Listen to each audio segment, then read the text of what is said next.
My name's Joseph Susdorf. On Instagram, I go by like my nickname, Big Boy. It's kind of like a joke thing. Friends gave it to me way back in the day when I started lifting, and I kind of just when it came to like needing like a name or alias or code, I'm like, let me just do Big Boy because everyone has their names, like just the first names. I'm like, let me be unique and stick out, so I chose that. So that's a little behind the story on Big Boy.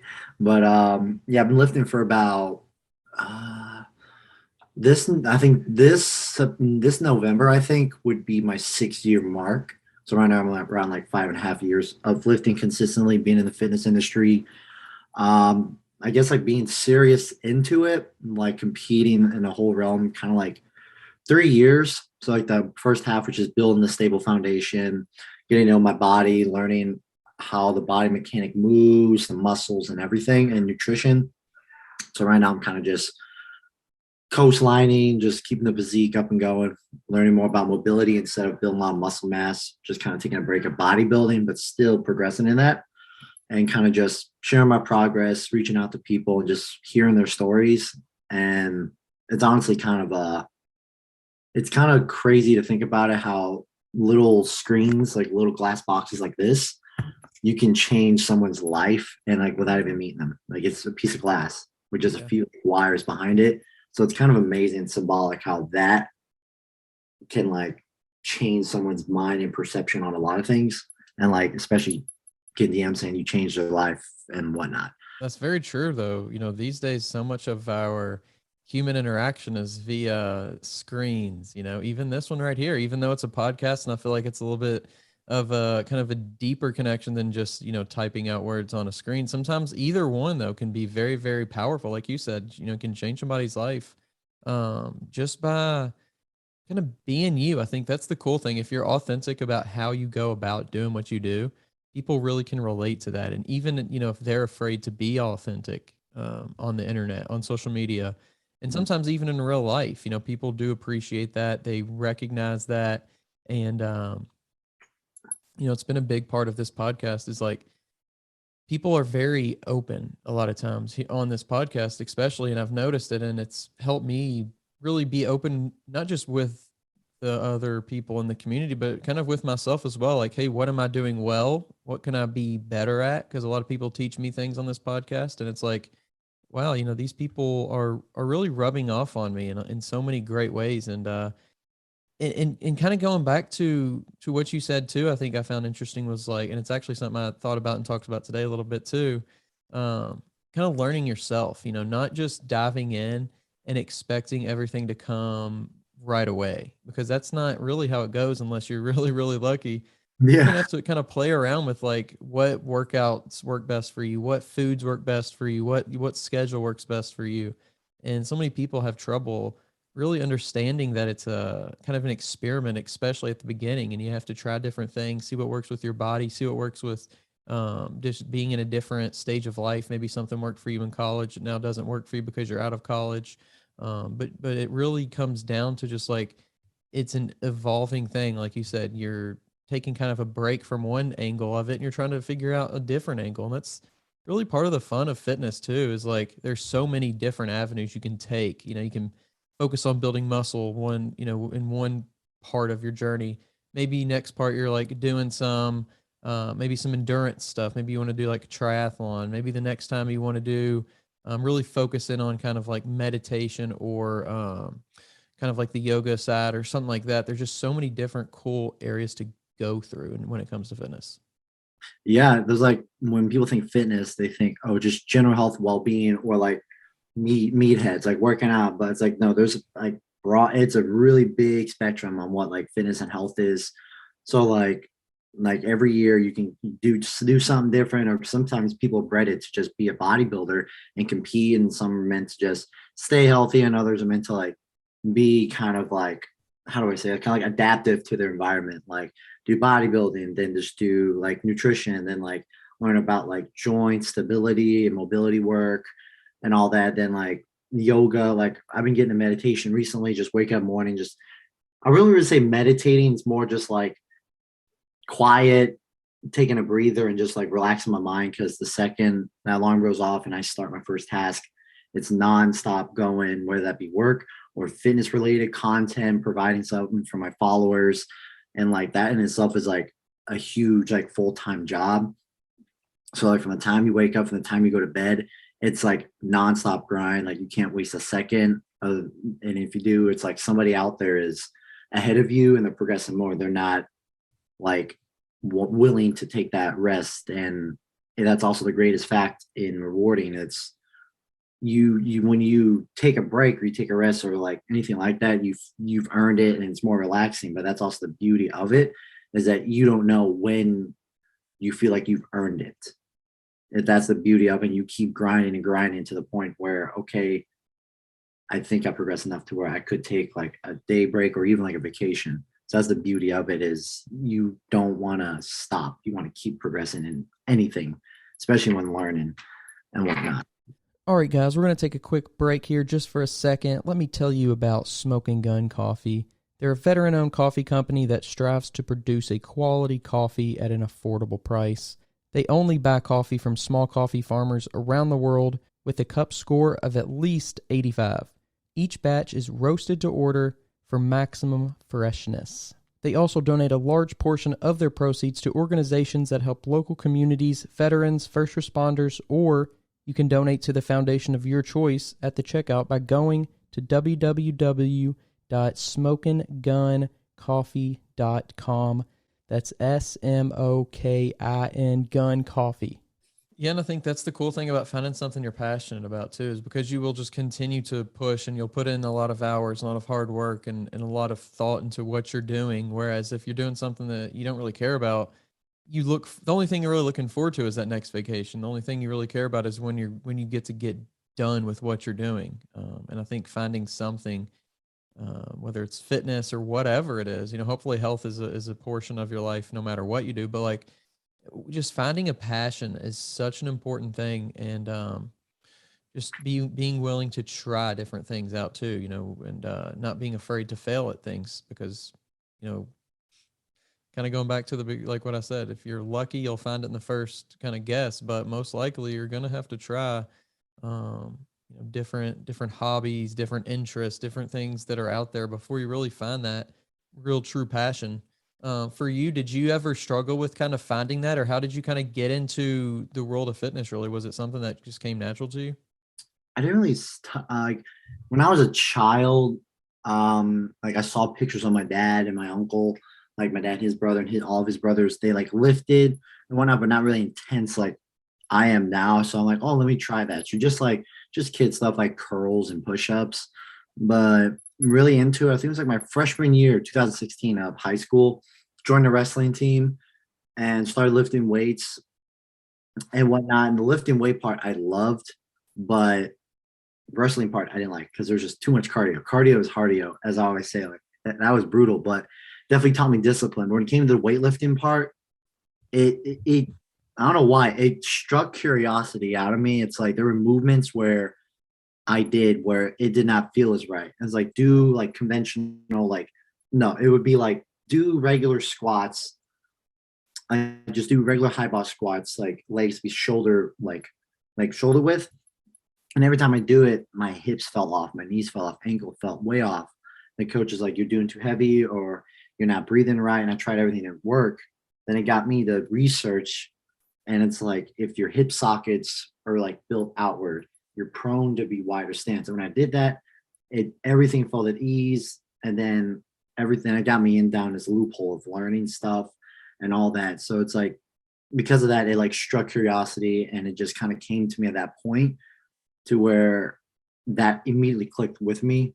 Like in school, nothing clicked, but that just curiosity of why is my body doing this? It just information I loved learning. Then as time went on, it got deeper and deeper to like tissue, fibers, and neurological aspects. Then quit wrestling because coach just he didn't like how I ran my regime. It wasn't his. He wanted me, it was like a cookie cutter. He thought his way was the only way. So I quit because of that. Then at that point, I stopped working out for a couple of months, saw my body change, then got back into it and just started working out, lifting weights, learned that I needed to eat more, to like gain muscle mass. And prior to all this, like I was battling with like orthorexia, anorexia, bulimia, like any kind of eating disorder because of like I wanted to look a certain way. I thought that's how you had to get it by old, like that's how it was supposed to be. So then I learned I need to eat more. So I eat more, gain weight, then pretty much just learned over time how to do it. And what inspired me in the very beginning was being bullied, um, attempted to take my own life, suicide. And at that point, I knew there was something had to be more to life than just dragging my ass through school and not liking it, getting a job that I did not like. And then I saw Arnold on TV and I'm like, wow, he's good looking. Let me do more research, how to get bodybuilding. And that's when I joined the wrestling team, so on and so forth. And from that point on, it was just started from wanting to prove everyone wrong about me to, you know what, I'm going to do it for myself. So therefore, at that point, I loved it, started learning everything, then started posting my progress, inspiring messages. And then now it's the point where I love it. I love what I do. And now it's like a beacon of anybody who's gone through any of these like eating disorders or depression or suicide. Like my story is out there, and I've gotten like 2-3 DMs about people saying they've gone through it. I've saved them, which is really heartfelt. And it's like a really wrap around my head of being like, wow, if you would have told me 6 years ago if this would happen, I would have never believed you. So that's how I got into fitness, was kind of like going to a deep dark hole, not knowing my calling in life, to joining the wrestling team. Then that, why is my body hurting? Let me do research. From that point on, it was just that single Googling, like why hips, ankle hurting due to squats. If it wasn't for that, probably would have struck it later on in life or probably never. So that's how I got into it. And that's how fitness changed my life. It changed my perception. I started thinking clearer. I was more happier. The sadness and depression was gone. And it's just, I love the feeling of having full control over everything and anything. When you're in the gym, you have control of your breathing, reps, sets, weights, how you look, and like just the music. As an outside, we have no control. We can be driving or walking down the street and like a meteor can whack us in the head. As in the gym, it's like you are in 100% your zone. You have control over everything. And that's where I felt like my life was grounded, and that was like my escape. So that's how it changed me. Met other like-minded people. And it's like, wow, it's for such an individual sport. When you meet other people that are actually in it, it's like you're meeting yourself, but like a few characteristics are like changed, but it's another person, and it's just wildfire. And social media comes into play, and like I met some of my best friends now, like over social media, and it's like crazy how you be friends with them for like years, meet them in person. It's like, I feel like I've known you like a long time, but it's first time meeting. So that's how it's changed my life and how I got into it. Oh man, that's pretty crazy. And Yeah. it is true though. Like you kind of alluded to it, that in life you go down these paths and you really don't know where they're going to lead you. You know, you started off at this first point, this starting point, and even there was a point before that. But you know, you started with the wrestling. Let's just call that kind of the starting point. You know, that's what kind of introduced you into all these different things.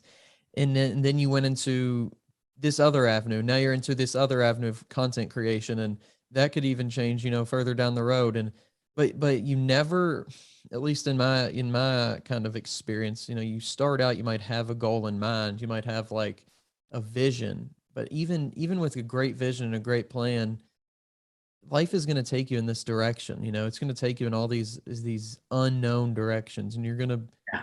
end up doing something that is a lot of times completely different from what you actually thought you wanted to do, but it ends up being the thing that you're actually meant to do. And I think that's just such a cool thing that happens only when you give life a chance, I think. And you might not, and you know, at first find out what that passion is, like we were talking about. You might not find that passion, but if you give it a shot, if you join a team, or if you pick up the weight, you know, the weight might not be where it ends, but you might end up doing something else in life because you pick that weight up. When it comes to that creation of content, you kind of mentioned it there. What led you to being like, you know, let me actually pick up this camera and just film what I'm doing? You know, what inspired that first piece of content? Um, I guess like I started with like a fitness account. I had a main and a fitness account. Started posting on my fitness account just to post like progress pics of my journey, and people who were interested in it could follow. And like I started off like really skinny as like a toothpick, then to really bulky, overweight, and then started cutting down and eating correctly. So just kind of like posting my progress, and then I guess over time it's like I just got lazy and tired of switching back and forth accounts. So I'm like, I'm just gonna leave this account to be inactive and switch my main one. Started posting and started doing all that jazz. Watching like creators like David Lay, Jeff Side, Matt Ogus, all those people, and just like looked at their profiles, see how they did, and like if they can do it, I can too, because they're like not much older than me. They're like a handful of years older. So it's like, crap, that's like that could be me 5-6 years. So I just started doing that. That motivated me, getting me down this loophole of being like motivated, posting my progress pics and just inspiring messages and whatnot. Then pretty much then my content is like just revolutionized from that to like funny pics or just me with friends or travel and lifestyle or how to have a balance. And that pretty much inspired me, just seeing how kids know not much older than me, like 5-6 years older than me, have all this success and watch their videos. And they said literally just pick up a camera, tune out everybody that hates you, and just only tune in to people that you will inspire and motivate, that are looking for people like you to like help them, but they've yet to find you. So you need to pick that camera up, start making the content, and it will reach them due time. So that's what inspired me to do it. And same with YouTube. At first it was really awkward just to like hold the camera up and talk. It was awkward. It's like I was stuttering, didn't know what to say, and doing it in public. Like the general group over here, like this atmosphere, not a lot of people do it. So if someone sees someone doing that, they think they're famous or like they're a bunch of goofballs, you know? So, but you eventually bust out of that discomfort zone and you get comfortable with it and it becomes second nature. So like now everywhere I go, it's like if I'm making content, it's either my phone, GoPro, or my camera in my hand. I just flip it open, just get funny clippets, or if it's informational or just a vlog, just snap it and don't care about what anyone's thinking, because it's like, this is a way to make money. I'd rather do this rather than clock into a job I'm dreading and just kind of crave the 30-minute lunch break every day for like 5 days. So it's like, if I gotta do this, I'm gonna do it for a little bit of like embarrassment or discomfort and whatnot. So that's what got me into content making, and now it's just what I love doing. And a lot of other people have started doing it too. They're like, see me do it, and then it's inspiring them to do it in a way, break out of their shell, do it in the gym, do it random places, kind of work their way up to where they can walk down the street with it and be comfortable. This podcast is sponsored by Smoking Gun Coffee, a veteran-owned coffee company that strives to give back to those in need. Don't forget to use code TWR10 for a 10% discount at checkout. Yeah, it is. It takes definitely a certain level of like just being able to kind of feel weird about what you're doing. Did you kind of ever have a second thought of like, man, is this even really worth it? I'm not really getting much back. Yeah, I've had a lot of moments in the beginning to where like it was like, is this even worth it? Like, how am I going to make money, etc. I'm comparing myself to like everybody else's success, like comparing my chapter 1 to someone's chapter 20 to 30, and like no one promotes the hardships and the whole mid-ground important story. And then I forgot his name. I forgot who it was I saw on YouTube, but he said, like, I think it was Alex Gibson. I talked with Alex Gibson. He said that it took him 5 to 6 years just to even become like quote unquote like known. And like throughout those 5-6 years, it was brutal. He was struggling. He like he just wasn't known. Then just one period of time, everything was just clicking. And at that point in time, it's like I thought this is kind of like compound interest. Like if you invest in the stock market, you're not gonna get anything, you're gonna lose some things, and then out of nowhere you could surge. So like this is literally a mirroring image of it. You just got compound interest. You got to keep pushing it out, and giving people a why to follow you. Because if people see your profile, see you have one video, they're not gonna they're not going to want to look at it, because over time social media stigmatized us to look at numbers and look at views, and if it's very low, a lot of people are going to ignore it, and if it's really high, people think it's going to be the next big thing, or it's popular and they think it's a new cool trend, so they're going to look at it and plan to repeat. So at that point you just got to stay consistent and just beat through that really hard phase of just self-doubting yourself and realize that everybody has been there. They just don't glamorize that on social media because it's not what you call, I guess, popular, but now it's becoming more noticeable and acceptable because a lot of people are like wanting to get into this industry, but think everybody has had it easy, when in reality, everybody here in the industry has went through some sort of struggle in their lives to like get to where they are now, and they're still growing. They're not at their peak. They're still young and growing. And yeah, I've been through a lot of those in the beginning of years, and now I think this past year, everything I've dreamt of previous years is slowly adding together. Like work with a company, sponsorships, like being able to move out to Houston and pursue the fitness industry and just live the life, meet people, and just all that stuff, and inspire. And this whole past year since June, like it's been almost a year. Everything's starting to click together in small pieces. So it's like at this point, it took almost 6 years just for something to hit the wall and stick. So it could be less or more. Like you'd be 3 years, nothing can hit. 4th year, everything could hit. You become overnight success. So it's just compound interest, and you just got to stay motivated and disciplined. And just like YouTube, anytime I like motivation, I just YouTube stuff, motivational speakers, fitness people, and just watched it and seeing how they grow. And then it's pretty much just how it is, how I stayed at it. Yeah. And what kind of emotions, what kind of like feelings and thoughts did you have when you had that first kind of, you hit that first goal of like, okay, I can't wait till somebody reaches out to me. I'm putting out this content. Oh my gosh, somebody, company reached out to me. Like, tell us a little bit about what that felt like and kind of what happened, within you. I was I guess like in kind of shock, like a holy shit moment. It's like, wow, like I just accomplished a goal of mine that last year me thought I couldn't reach for a little bit.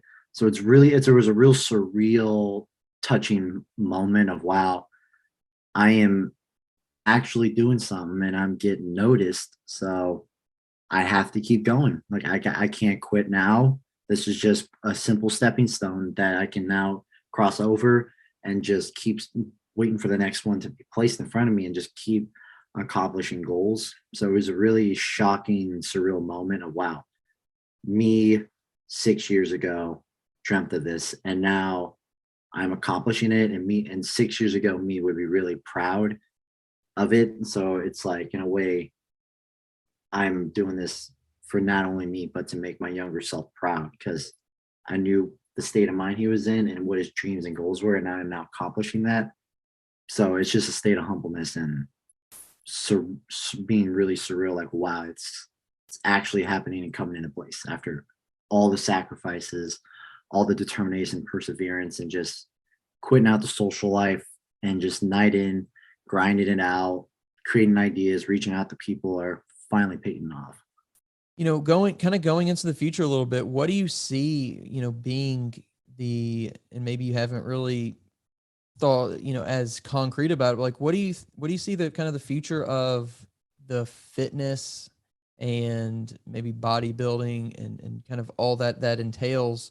Like, what do you see that turns into? Because, 6 years ago, it was certainly a lot different than it is now. Not as many people were in it. The content was different.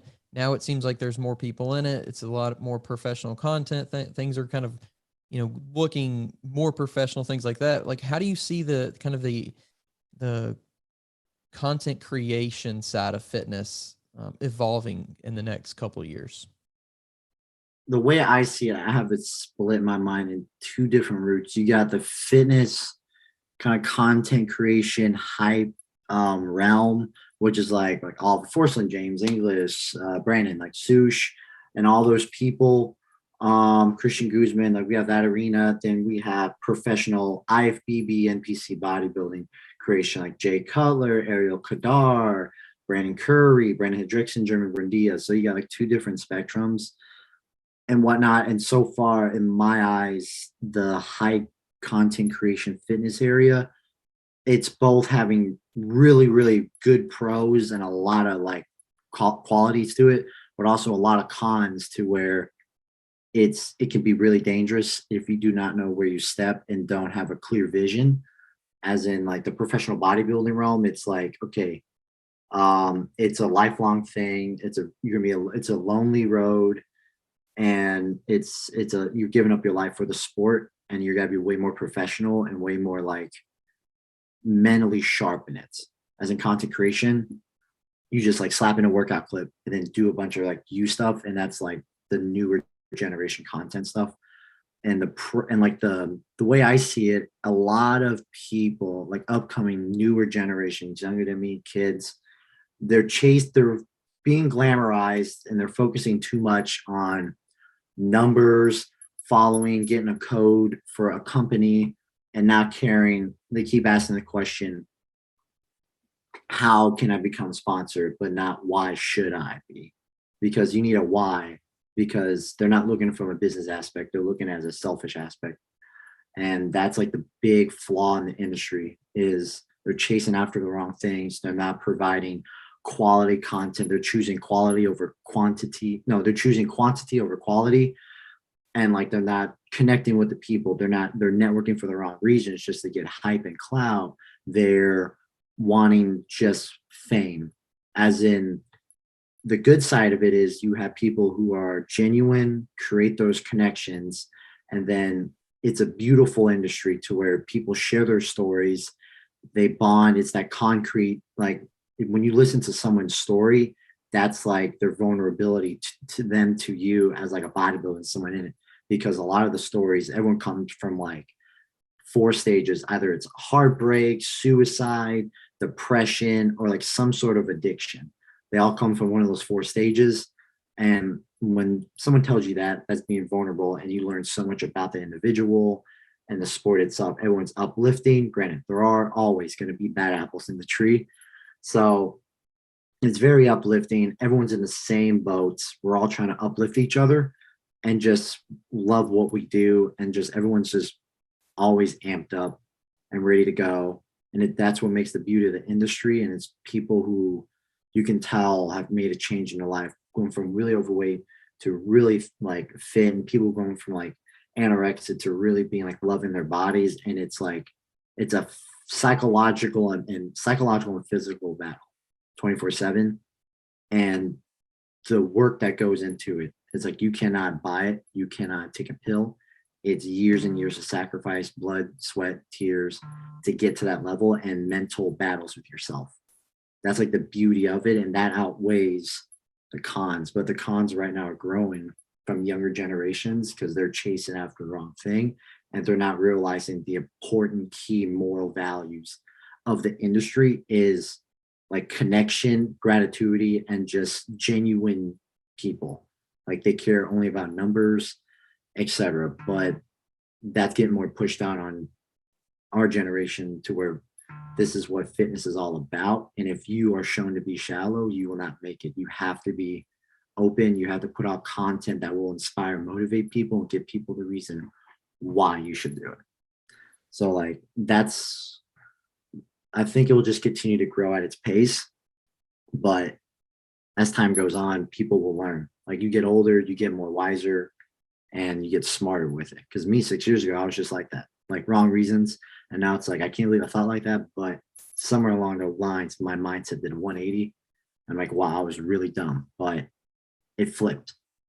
So future of it will just remain the same where it's at, but it's going to progress. It's only going to get bigger, more companies, more athletes. Someone's going to be the next big thing and whatnot. So in the professional bodybuilding realm, there's going to be new competitors, people with insane genetics, to where it's like, how is this even humanly possible? And just break golly amounts of records. And that's the beauty of it. Like the human body is meant to be stimulated 24/7, not to do anything. It's not meant to sit on a couch. It's meant to grow all the way back to the ancestral caveman era. It's meant to grow, and seeing the human beings now break records and do all these life-changing things is inspiring, to where one physical body that is inspiring millions of people, and they're doing this out of like, that's who they are, you know? So Yeah. that's the whole beauty of it. And it's only going to get greater. As anything that gets greater, cons will rise, but the greaterness will always outweigh the cons, just like in any industry. Not succeeding too fast is sometimes one of the most important things, because you learn to appreciate the actual, you know, lessons that you have learned in the struggle and in the grind and in the, you know, the nights of creating it or the nights at the gym. On along those lines, though, like, what do you think you've learned about yourself through this whole, like, maybe like the most important thing you've learned about yourself throughout this whole kind of 6-year journey? I'm willing to, I guess, like my perseverance when it comes to like my goals and like my future. It's like I've learned that no matter who crosses in my life, or if I have to make a choice, it has to be me first, because it's my life. And like, I think it's more of like, in a way, I know what I have to do to get to where I need to be. And I'm not afraid to make those choices. If I'm trying to put it, I think that's the right way to say it. Like my perseverance and my discipline to get stuff done, not making excuses, and willing to cut out and sacrifice any well-means being to become that figure, and like skip the partying, skip a little bit of family time, skip hanging out with friends, give up alcohol, give up partying, give up certain foods, or like just give up certain amount of temporary pleasurements, and just save up and just keep going. I think that's the one thing I learned about myself is I've always thought my bullheadedness was a downfall of me, but I've learned my bullheadedness is a actual uprising, because now that I'm in a healthier mindset, it's only proven and shown me that when I set myself a goal, I'm stopping at nothing to achieve it. And once I achieve it, I'll reminisce on it and then go back to like my regular life, and then figure out what is the next goal, what is my next accomplishment I need to make, and then repeat the process, because that's just how my mindset is at this point. And my bullheadedness was never a downfall.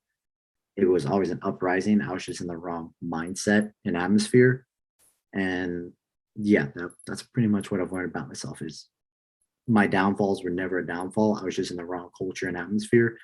And when I place myself in the right mindset and group, it is a blessing from the skies. That's pretty cool. And it's kind of like, you know, utilizing the hand that you have, you know. Temporary satisfaction. I'm trying to think. It's by Greg Plitt. Temporary satisfaction leads to a lifetime of pride. He's one of the OGs of fitness, and he died young. But when he said that line, it like kind of struck home. It's like giving up that social life just to grind, and like knowing that after that night of grinding, you will go through FOMO. You'll go through like, oh, I should have went out. But that one night of grinding, if you compound it every day, you will hit it. And then at that point, everything you've done will come back rushing to you, saying you won't regret it. Like, you glad you did it, you glad you pushed it. At that point, it's self-discipline, and that compounds and that floats over to so many aspects in your life, whether that be from work, relationships, like life, and just anything new you try and want to like go at. Like me, I'm always trying something new, like learning the guitar. It's like, oh, my fingers are too wide, but it's like, I'll figure out a way to do it. Or if like drawing, it's like I suck at drawing. But like, if I learn this style, I can cultivate something into it, you know, like cars. It's like, this seems too complicated. Well, I'm learning about the human body, and you can never know too much about the human body, how it works. Like one ligament is like a whole year worth of study. So I'm like, okay, get down to it one step at a time. So at that point, it's like that discipline you create in one area can be cultivated and like transformed into other aspects. You just gotta look through it to a different like scope and see, how is this gonna benefit me? And you just instinctively develop that new characteristic of not giving up, like just perseverance. Absolutely. No, definitely, man. I completely agree. It's you know, whatever kind of goal you have, whatever kind of thing you want to achieve in life, there's definitely the how-to on how to do it, but it comes down to so many kind of general rules of thumb, having discipline, having consistency, giving up some things in the present moment. All these things are that's the cool thing about fitness, is all these skills that you can create in fitness and you can develop these things in fitness, they do transfer back into anything that you want to apply them to. Yeah, thank you for having me. I said I love being on here, and if you ever have another episode or want me on again, I'm more than happy to be on it. It's definitely check it out on my bucket list, and it was great getting to meet you and getting to talk and share my story. And it's just more to it, and it's just like this is just like the tip of the iceberg. But like fitness industry is beautiful, and my friends here who don't know it, they see videos of it and they're like, "That's what it's like out there," and I'm like, "That is the industry I love. There are downfalls you see, but this is the beautiful bright side of it." And that's the euphoricness where everyone needs to focus on. The downfall is just the humbleness, is what I like to say.